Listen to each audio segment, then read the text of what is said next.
এক গভীর জঙ্গলে একটি কালো কাক বাস করত। কাকটি ছিল খুব চালাক এবং অহংকারী। সে নিজেকে বনের সবচেয়ে বুদ্ধিমান পাখি মনে করত। একদিন সে দেখতে পেল একটি সাদা রাজহাঁস পুকুরে সাঁতার কাটছে। রাজহাঁসটি ছিল খুব সুন্দর এবং তার চালচলন ছিল শান্ত ও ধীর। কাক রাজহাঁসকে দেখে মনে মনে হাসল। সে ভাবল, ইস, এর তো কোনো বুদ্ধি নেই, শুধু ডানা ঝাপটিয়ে সাঁতার কাটছে। কাক তখন রাজহাঁসের কাছে গিয়ে বলল, হে রাজহাঁস, তুমি এত ধীরে ধীরে সাঁতার কাটছ কেন?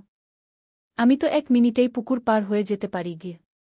রাজহাঁস শান্তভাবে কাকের দিকে তাকিয়ে বলল, আমি আমার নিজের গতিতে চলি। দ্রুততা সব সময় ভালো ফল বয়ে আনে না। কাক অহংকার করে বলল, আমার সাথে প্রতিযোগিতা করবে? দেখি কে আগে পুকুর পার হতে পারে গি। রাজহাঁস প্রথমে রাজি ছিল না, কিন্তু কাকের পিডাপিডিতে সে রাজি হল। প্রতিযোগিতা শুরু হল। কাক দ্রুত ডানা ঝাপটিয়ে উড়ে চল, আর রাজহাঁস ধীরে ধীরে সাঁতার কাটতে লাগল। কাক মাঝপথে গিয়ে দেখল রাজহাঁস অনেক পিছিয়ে আছে। সে ভাবল, আমি তো জিতেই গেছি। এই ভেবে সে একটি গাছের ডালে বসে বিশ্রাম নিতে লাগল।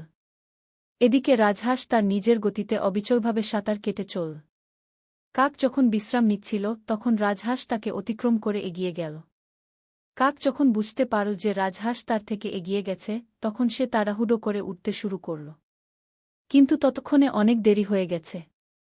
রাজহাঁস ততক্ষণে পুকুরের অপর প্রান্তে পৌঁছে গিয়েছিল। কাক লজ্জিত হয়ে মাথা নিচু করল। সে বুঝতে পারল যে দ্রুততা বা অহংকার নয়, বরং ধৈর্য এবং অবিচলতাই সাফল্যের মূল চাবিকাঠি। সেই থেকে কাক আর কোনোদিন অহংকার করেনি।